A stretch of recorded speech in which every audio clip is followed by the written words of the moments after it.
Hi, today we have Lisa Gaufman, a professor of political populism from the University of Bremen in Germany, and she's written extensively on Russian media and pro-Kremlin propaganda. So without further ado, is there anything else you'd like to mention before we begin? Yeah, just one more thing. So I actually changed affiliation. So I'm actually right now an assistant professor of Russian discourse and politics at the University of Groningen in the Netherlands. So yeah, a little bit further to the west, but yeah, still Oh, there. okay, sorry about that. Well, I guess for our first question, so we know that the Kremlin pretty much has grips on all media in Russia, and virtually all TV channels are run by Kremlin-friendly oligarchs. So, could you tell us a little bit about this dynamic, how it works, how the Kremlin sort of supports oligarchs who control the media, and how the Putin regime has sort of like essentially indirectly built a monopoly on the news?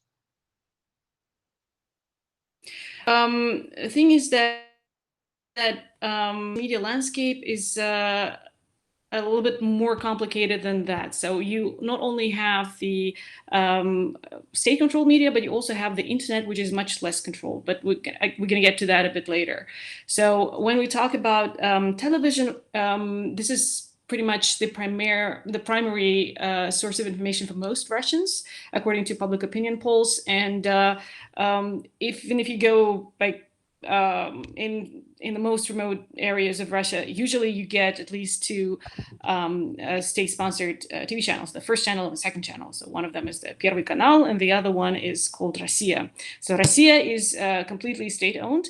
The first channel is technically majority publicly owned, but everybody knows that there is a mass amount of censorship that's involved in the creation of the content there. Even though sometimes you have kind of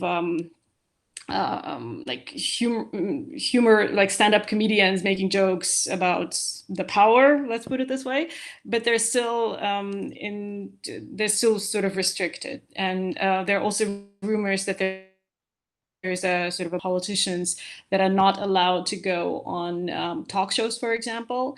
And you definitely get a lot of content that is explicitly pro-Kremlin. So, for example, during one of the election campaigns, presidential election campaigns, Putin would say, "Oh, I'm not going to have an official campaign happening," but at the same time, the first channel would show him like, "Oh, President Putin visited this place," or "President Putin gave a speech on this." So it's like it pretty much works as a free of charge presidential campaign for him. So and that's why because most Russians actually get their information from TV, especially specifically those two channels, because they're the most accessible channels all over Russia, and Russia is quite large, as you know. This is why it makes it easier to control the kind of narratives that circulate in Russian mass media. But at the same time, you also have the newspapers that are still quite popular in Russia. So some public opinion polls estimate that about like newspapers are like the second most trusted medium of information. So Russian citizens. So they're still quite important, especially local newspapers. So, but I guess it's also important in the U.S. You also have like a lot of like scoop, a lot of really breaking news are happening on the local level as well. So these are also often somewhat controlled by the local government, but you still have sometimes they're classified as like more left-leaning, but it's a very kind of weird distinction in Russia, because the left-leaning in the kind of in American sense or in the European sense, it means something else. So you do have a bit more freedom in some local newspapers, depending on who is the governor and how much the pressure is exerted on those newspapers. You also have obviously the internet. Internet is much less restricted than in some other authoritarian countries like China, for example. There is no a very mass scale filtering effort that is happening in Russia, and you can still post a lot of things there, and you can find all sorts of things. There's a lot of, counter, pirated content, for example, and the one of the biggest social networks in post-Soviet space, which is called Vkontakte, you might have heard of it, VK. So maybe 10, 15 years ago, it was primarily used to get pirated content. Like you could watch, let's say, Friends episodes for free in there because it was pirate. It was just there. So yeah, so that's why you have that's why a lot of people say that you cannot really categorize Russia like as a dictatorship, because you don't have like a full control over the media system, and the internet is the part where you can still have some freedom, even though there is a lot of effort on the Russian governmental side to restrict the freedom on the internet, and you have this kind of sovereign internet legislation that is supposed to come into force soon, and they're supposed to make Russian internet that's called Runet, completely autonomous and not dependent on foreign servers, for example. This is also a very common punchline in the Russian government. Oh, we don't want our citizens to read content that was created on the servers in California. So this is one of the kind of accusations, I'd say, towards the West that's trying to influence Russian citizens. So yeah, and that's why when we talk about this kind of media ecosystem in Russia, it's important to take into consideration that this is just not isolated like TV, newspapers, or social media, because they're all interacting, and you have this kind of what's called a transmedia relationship between the news, because Russian news often report on something that happened that was brought up via social media. The social media react a lot to kind of things that happened offline and on TV. So this is kind of a very tight relationship between all those mediums that exist in Russia. So, I mean, obviously, the Kremlin's been pretty in control, or indirectly in this sense, for about the past 20 years. So, do you think the average Russian citizen is sort of aware that they're being exposed to propaganda, or has it been like so omnipresent that it's hard to tell for them? Well, it's actually an interesting phenomenon, because a lot of Russians actually lived for the Soviet Union, and only like the younger generations never actually lived through like complete censorship, or like a very like 90% censorship efforts that happened, let's say 1940s, 1930s, 1950s. So and then there was a joke back in Soviet Union saying that there is because there was a main newspaper in Soviet Union that was called Pravda, which is translated as the truth, and so it's like and there's another newspaper that was called News, Izvestia, and they go, there is no truth in Pravda, and there is no news in Izvestia. So it's like it sounds like a pun in Russia. There's no truth in truth, and there is no news in news. So so people were aware in Soviet Union that there was the kind of information they were getting was not truthful. And right now also people are aware of the fact that, okay, this is kind of the state-controlled media that are feeding us this information. So a lot of them don't believe what they hear. And for example, there was this really interesting public opinion poll that was conducted by Levada, which is like one of the last independent public opinion agencies in Russia. And so they were asking Russians whether they believed that there were Russian troops in the east of Ukraine. And some of them said no, the other ones said yes. And the third option that a lot of respondents actually used, they said, well, even if they are there, it's okay. So it's like they obviously the Russian state vehemently denied that there were Russian troops, but and the people who heard that information, like, okay, they're saying that there are no troops, but we kind of don't believe them. But if they're there, it's all right. So like there is this understanding that this information that is coming from the TV is not necessarily truthful. So so yeah, the Russians, I would say that they this of this. Let's put it this way.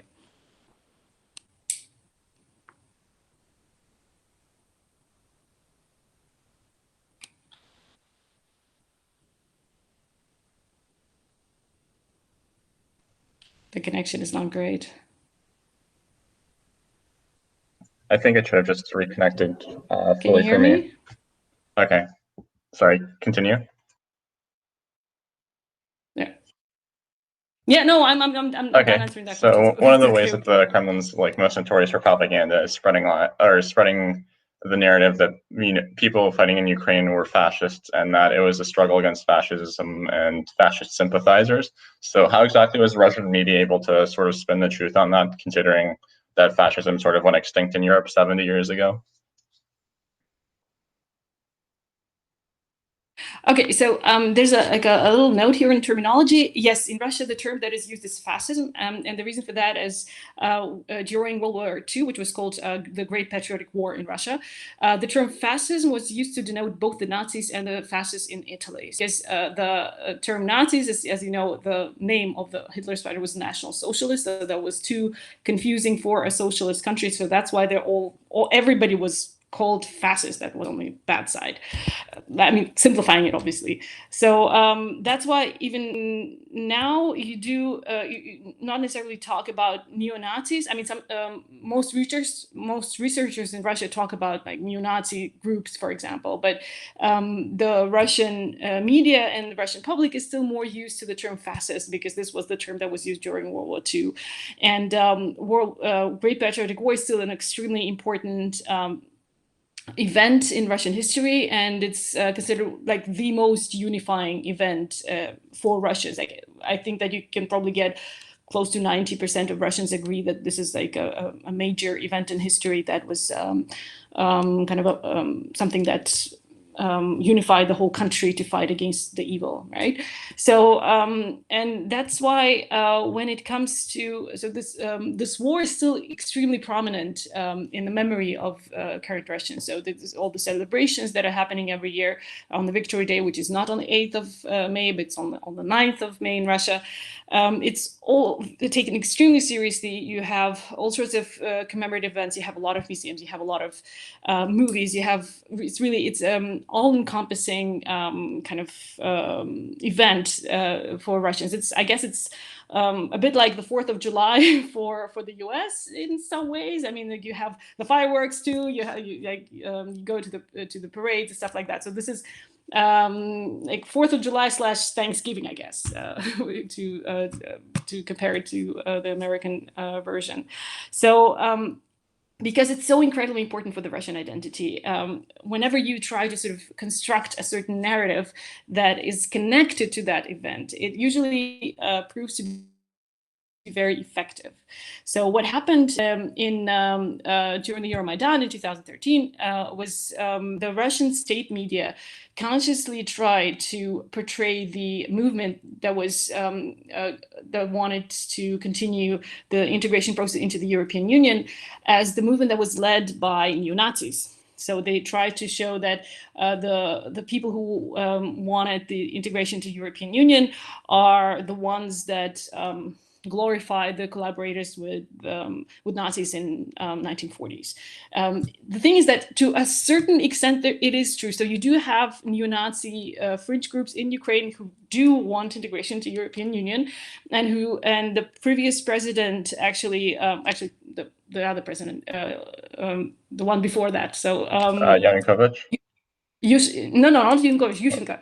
So he actually gave the Order of the Hero of Ukraine to Stepan Bandera. Stepan Bandera was one of the leaders of Ukrainian independence army. But the thing is that he was a very controversial figure because he also fought against the Nazis. At some point, he actually ended up in one of the concentration camps, and he actually died, and he's buried in Munich. It's in Germany, right? But at the same time, he also participated in massacres against Poles and Jews. So he was obviously not a positive person, but at the same time, as a person who fought for Ukraine's independence, he is an important figure to neo-Nazi groups in Ukraine. So that's why the fact that he was given the Order of Hero of Ukraine back under Yushchenko was like a definitive proof that, okay, the Ukrainians are neo-Nazis because they glorify a Nazi collaborator, which Bandera at some point was. So there was already this narrative of a lot of Ukrainians are Nazi collaborators that glorify not something that's related to Nazism. So that's why there were already this kind of narrative seeds, I would say, before. So when the Euromaidan happened, pretty much what a lot of mainstream media showed is the footage. Even they showed, for example, the marches of the organization called Pravый Sector, Right Sector, this neo-Nazi group. They showed like how they were walking around with torches and Nazi symbols and stuff like that. So that obviously created this, oh my God, Ukraine is turning neo-Nazi. We need to protect people. So this is like a World War II 2.0, and we need to make sure that people, like, this is not a Nazi power in the middle of Europe. I mean, not like in the middle, but on the east of Europe.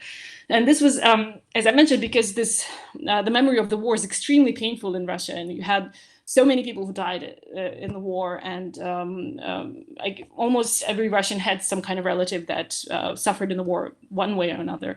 You had almost 30 million dead. So it's an extremely traumatic memory, and that's why if you try to sort of connect the current events with that memory, people tend to take it really, really seriously. So that's why by connecting the events in Ukraine with that type of memory, that's why the state-run media were quite successful, and you actually had a lot of volunteers, actual volunteers, who went to the east of Ukraine and actually wanted to join forces because they truly believed that there was this Nazi onslaught on Russian speakers in the east.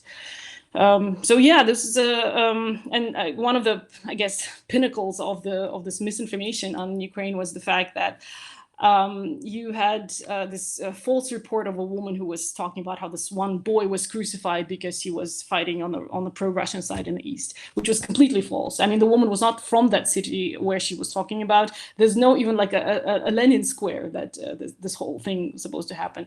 And to my knowledge, the Channel One, the first channel, never actually apologized for that coverage. So like you still have this kind of, even people who watch that, I mean, they might have still internalized it to a certain extent. I mean, not all coverage was that extreme, but a lot of it was quite inflammatory. And yeah, and I think that one of the hallmarks of, I think that one of the great things about right now is the fact that the president Zelensky, who is also a very famous and speaking stand-up comedian, and he was still famous on post-Soviet space. The fact that he became the president of Ukraine pretty much showed that that propaganda was completely off. There was no way that a Nazi power would elect a Jewish Russian-speaking president. So yeah, they were all wrong, but obviously the damage has been done, and there is still a lot of people who still remember those narratives from back 2013, 2014, 2015 even. So obviously right now the Ukraine coverage has been dialed down, but yeah, the damage has been done, I would say. And in one of your postgraduate articles, you called Putin's pastor post-structuralism in post-Soviet Russia. You say that Putin's authoritarian regime today sort of resembles Michel Foucault's pastor concept. So can you explain to us exactly what that means in terms that everyone can understand? Okay, well, Michel Foucault was a brilliant researcher. So he had a lot of interesting concepts that are still used in political science and international relations all over the world. But the part that I thought was really interesting, because Russia, as you know, is an authoritarian state, and some of the concepts of power that Michel Foucault used, I thought were not entirely applicable to the way power functions in Russia. So this was about the way. This is what I wanted to look into. I wanted to look to analyze how power actually functions in Russia, and some of the concepts were just not enough. And when I bumped into pastorate, I was like, oh, that's exactly what it is. So the way pastorate works, so it's pretty much well, the concept of pastorate is at its origin is theological. So it's a religious cult, let's put it this way, in more simple terms. And the way it's supposed to work is that in its all kind of religious understanding, you need to reference certain things, like you need to talk about the fact that you have trans-border sovereignty. So, for example, your flock, it's not land, it's flock. So you don't just rule the country, you rule people that extend beyond this country. And this is something that is extremely common in Russia, because Russian diaspora is massive. I mean, you have me in the Netherlands, for example, but you have all sorts of Russian immigrants all over the world, and they all share the Russian language, so that makes them really actually even susceptible to Russian mass media, for example. Talking about how you rule not just over the country, but also all the Russian speakers, and you have foundations such as Ruski Mir, Russian World, that actually is supposed to support the Russian speakers abroad. And obviously the aims of that fund are not always benevolent, and you have like, obviously they support libraries and stuff like that, but at the same time they also support more geopolitical things, like at some point they were publicizing Donbass poetry and like the visits to some of the war regions. So it's not entirely benevolent, is what I'm saying. And at the same time, when we discuss pastors, so obviously Putin fashions himself as a pastor, so as a leader of the country that's supposed to lead the flock, not land, the flock to the brighter tomorrow. And what the pastor is supposed to do is he's supposed to protect his flock from different transgressions.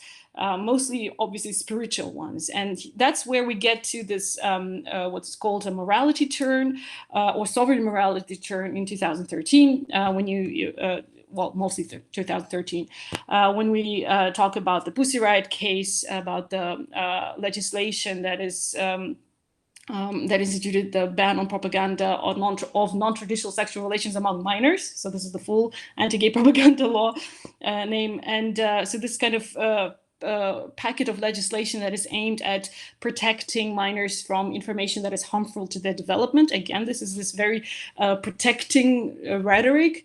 And a lot of this legislation that happens since, let's say, 2012, 2013, that's been termed the morality turn in Russian politics. And there's a great article by Gulnava, who described this morality turn. That's also what she called it, and that's when you sort of see this kind of more conservative turn.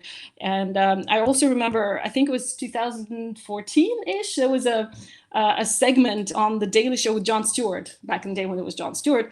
And they actually, one of their correspondents, Jason Jones, went to Russia and said, oh, this is just an ultimate red state, because you have even liberal opposition people who like guns, you have very low taxes. You have like really extremely religious entrepreneurs who can fire people if they don't do Bible study. So like you have a lot of this kind of very conservative values that are kind of very also common in Russia. So yeah, so this is this kind of ultimate red state. Russia as the ultimate red state was really funny in 2014, but it's actually getting really like in many ways, like the conservative rhetoric in the US is getting much closer to the rhetoric that you hear from the Russian president or from a lot of Russian pros.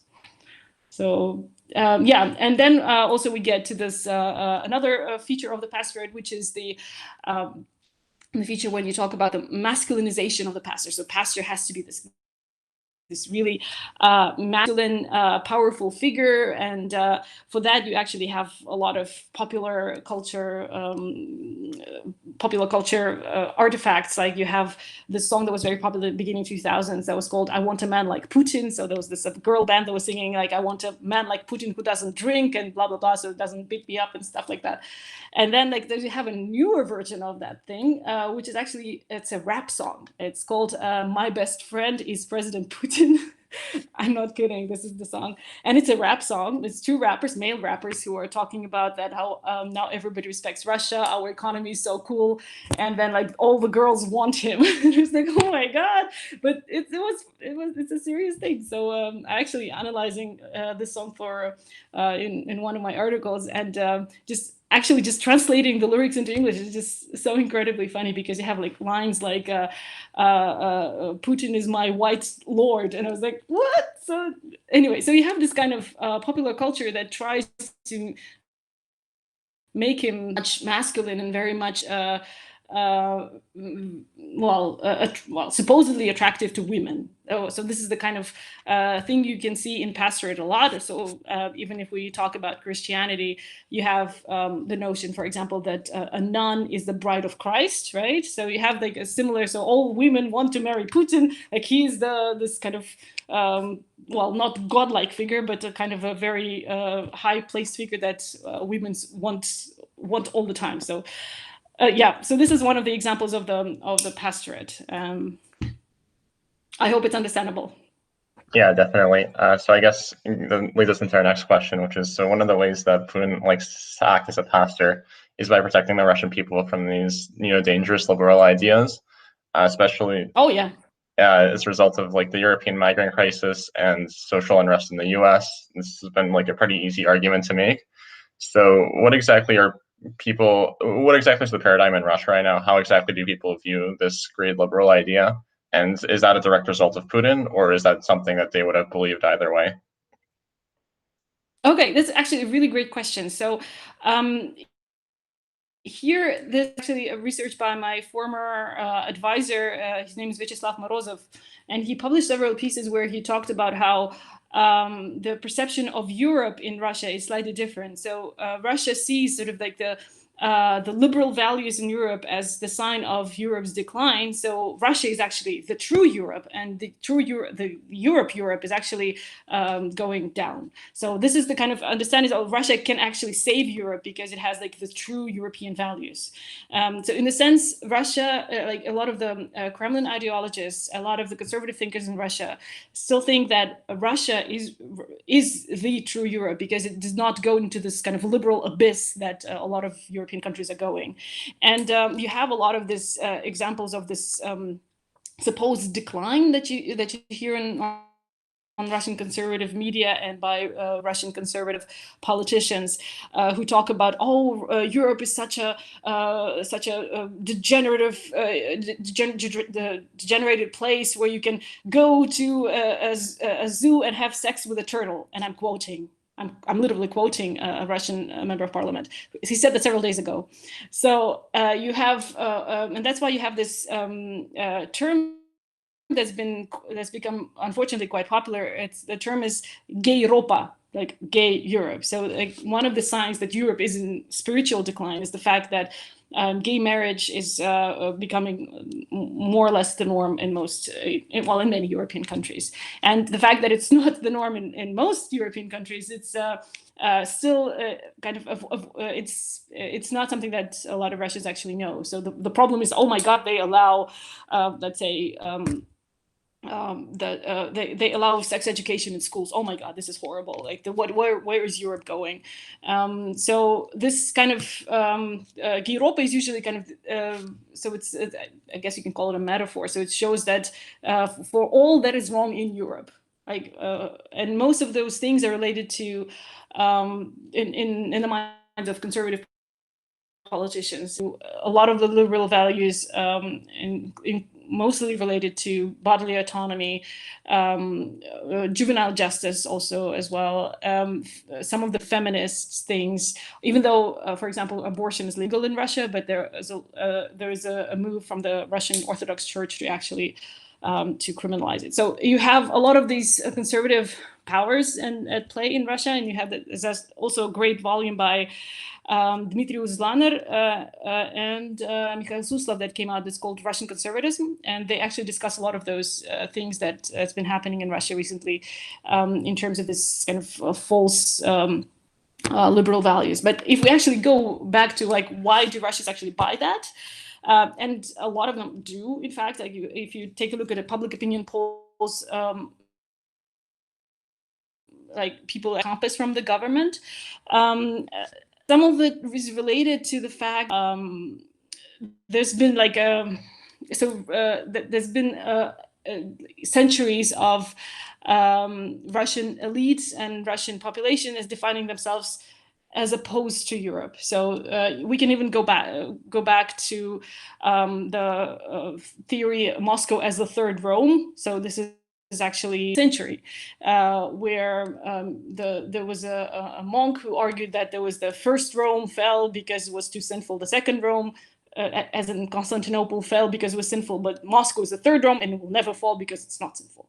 So in a way, this kind of concept has been internalized ever since the 15th century, and a lot of Russians kind of still believe that, okay, Russia is actually the true Europe, and that's why like all of this liberal shenanigans that are happening there, it's not right, it shouldn't be like that, and like the actual spiritual values, they're still intact in Russia. And again, that makes it to a certain extent close to American conservative movement, because you also have a lot of conservative politicians in the US right now who actually say, oh, by the way, that gay propaganda law was actually really great. You have also this World Congress of Families. This is extremely conservative, anti-gay and like pro-family Christian organization. They also wanted to have a congress in Moscow, and only because of the pandemic they didn't do it.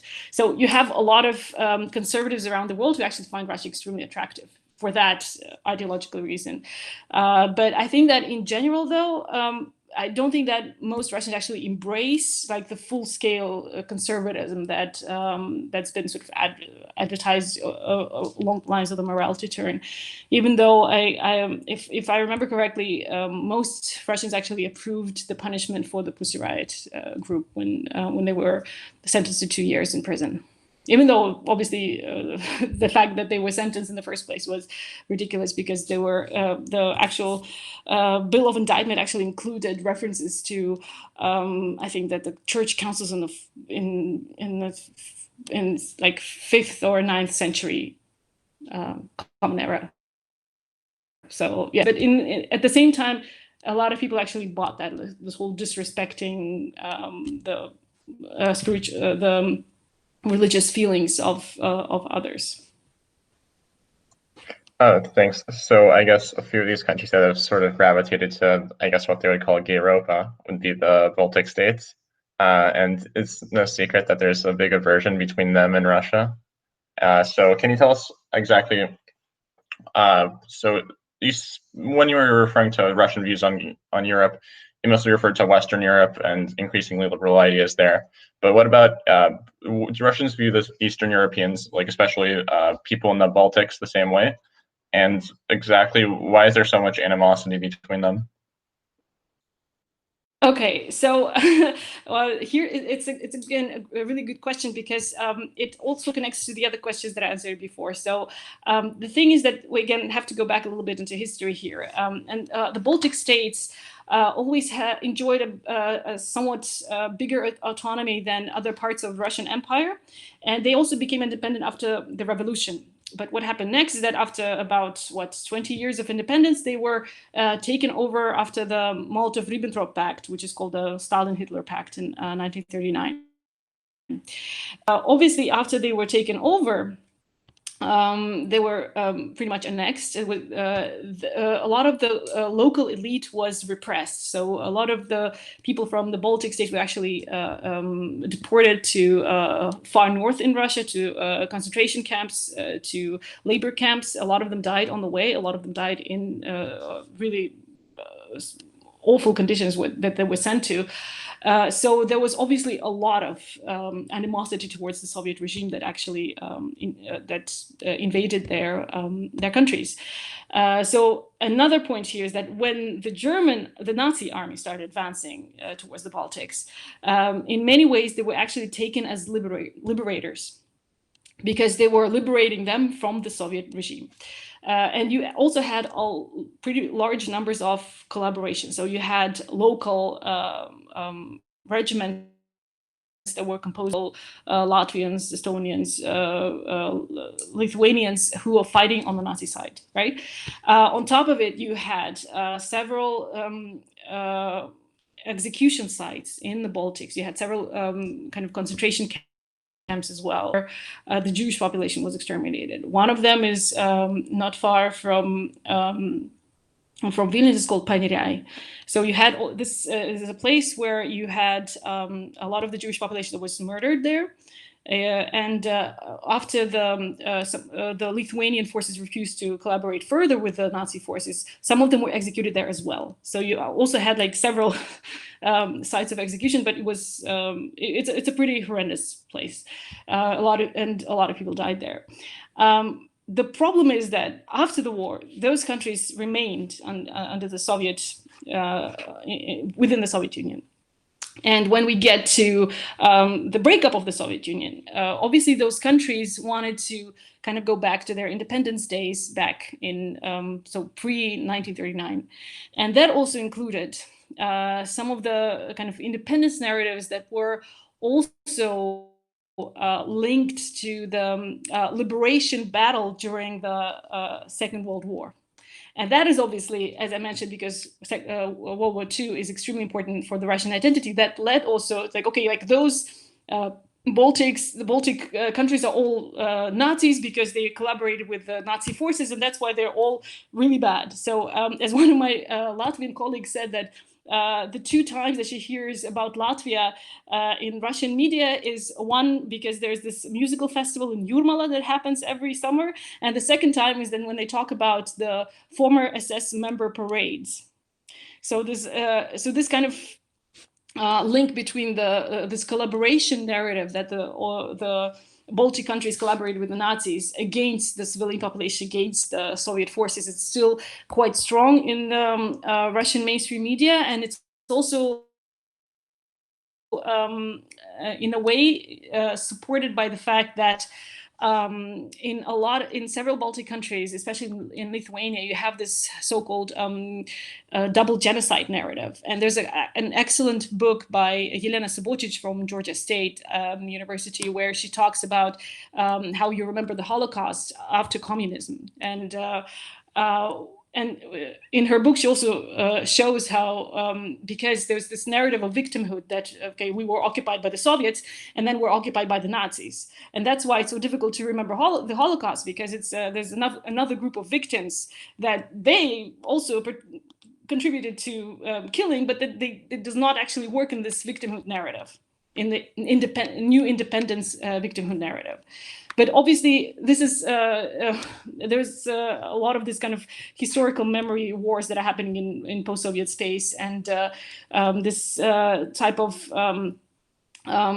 pretty much every single September, you have Twitter battles between the foreign ministry of Latvia or Lithuania and the Russian foreign ministry, talking about like who started the war, who collaborated with whom. So it's like every single year there's this flare up of competing historical narratives when it comes to World War II. And again, it's been many years, and still this is the point that is the most important in the relationship between the two.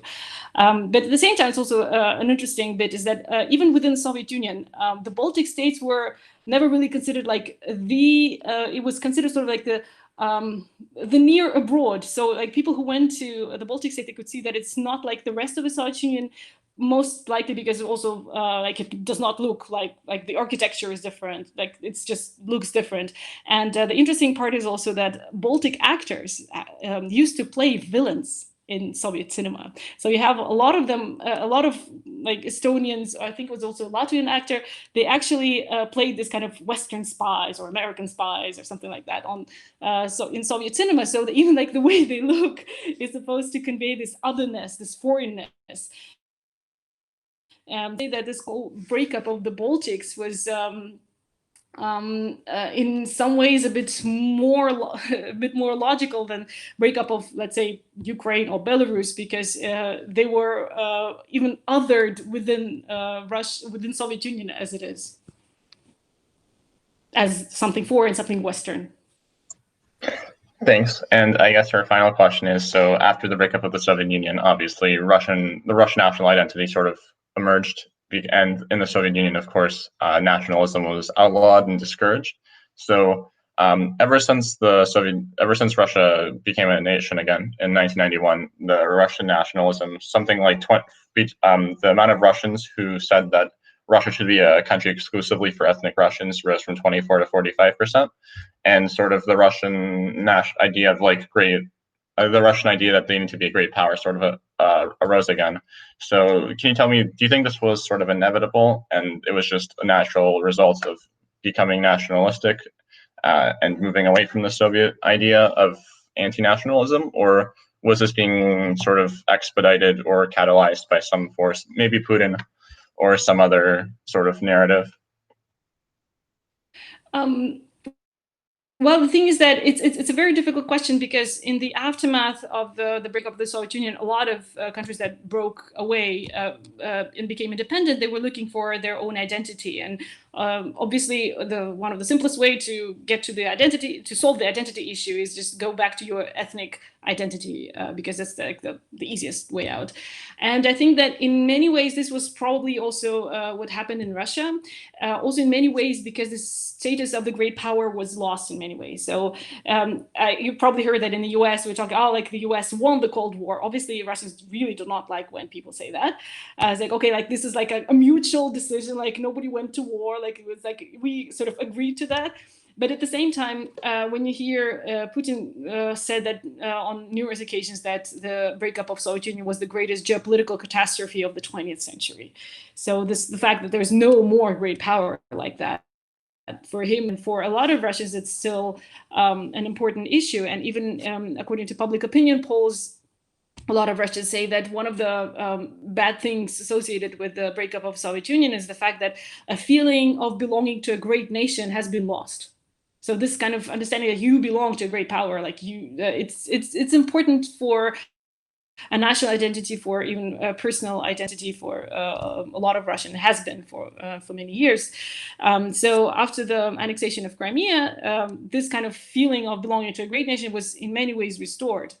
And at the same time, this kind of the annexation of Crimea also led to an interesting downtick in race-motivated crime. So you had this, if you take a look at the statistics for race-motivated hate crimes, like when people were harassed on the streets or beaten up or even killed, it actually takes a dip after the annexation of Crimea. My colleagues from the Center for Monitoring of Xenophobia, SAVA, the center is called SAVA, which means owl, I mean smart. And they also talk about the fact that they also reported that dip, and they said, okay, there are several reasons for that. One of them also that a lot of these kind of radical elements that participated in those hate crimes actually went to the east of Ukraine. So they participate in the war there, and also the fact that the kind of the image of the other was temporarily replaced by a fascist Ukrainian, supposedly fascist Ukrainian, and at the same time, because Ukrainians are really hard to racially profile, right? So Ukrainians supposedly look like, you know, Slavic Russians, so it's very hard to identify them on the street and if like, oh, this dude is Ukrainian or something. And even if you talk about accent, for example, like a lot of the south of Russia also has a very similar accent, so you cannot even identify by the accent. So I mean, I come from the south. I hear that I hear that a lot when when I visit my family. So this accent is, you know, like you cannot say, okay, this is like 100% Ukrainian person, this is not, and this is a Russian person. No. So that's why this kind of street crime, especially, it fell, because this image of the enemy was suddenly not as racially visible as it used to be. And another thing, when we talk about this perception of other ethnic groups, so I mentioned that in some of my publications as well, that the perception of blackness in Russia is actually something different. So when we talk about Black Lives Matter in the Russian context, you obviously have Black people in Russia as well, but you also, the people who are actually described as Black are usually labor migrants from Central Asia or from the Caucasus area of Russia. So and this is literally like the word in Russian for them is often like there's also several slurs that are used that pretty much mean black. And so when we talk about the Black Lives Matter in the Russian context, it actually would mean more like the people from the labor migrants that are being discriminated, and the people who are being harassed, and that, for example, they cannot even rent an apartment if their name sounds too Central Asian. So this kind of discrimination exists in Russia. Yeah, and there are a lot of people in Russia that also think that race is not a problem in Russia because there was never race-based slavery in Russia, and it is true. So in Russia there was serfdom, which was not race-based. I mean, it was Russians enslaving ethnic Russians, but at the same time, there were a lot of the other ethnic groups that also were colonized. There were a large part of Soviet Union and Russian Empire. The indigenous and the ethnic groups were Russified. They were forced into certain re-education programs. So there is a different type of colonization. It is still colonization, but it's a different type. When we talk about this kind of ethnic pride, I would say that it's more related to kind of cultural capital. So a lot of Russians think, okay, like we are the educated, the well nation in the world, which was something that was probably true back in Soviet Union, but I'm not sure it's still. But this is something that is important as a cultural capital. And that's why when labor migrants are satirized on Russian TV, what they usually make fun of is their accent. So like, okay, like they speak accented Russian, it means that they're uneducated or uncultured or something like that. So this is something that is still a problem in Russia. And there's still a lot of discrimination, especially in bigger cities. But at the same time, there is, in fact, a long history of different ethnic groups living together peacefully. And I mean, maybe it's my bias because I come from the South. I come from the area where you have a lot of different ethnic groups living peacefully together, at least have been sort of peacefully living together. So in the Caucasus, you have I would say a less of a discriminatory attitudes, because they're your neighbors. They literally live next door, so you can't say like, oh, like this ethnic group is stingy or the other one is too proud, because like you know them. They're your music teacher. They're your they're your they're your neighbors. So this is something that I think in many ways has been slightly different in kind of more provincial areas of Russia than the rest of it. So I think that summarizes all of my questions. I want to say thank you so much for coming to agreeing to interview. I was really interested and learned a lot about Kremlin propaganda and Russian culture and social science. That being said, I guess that's pretty much everything on my part. I guess thank you again for coming, and that's it. My pleasure. Yeah. Good luck.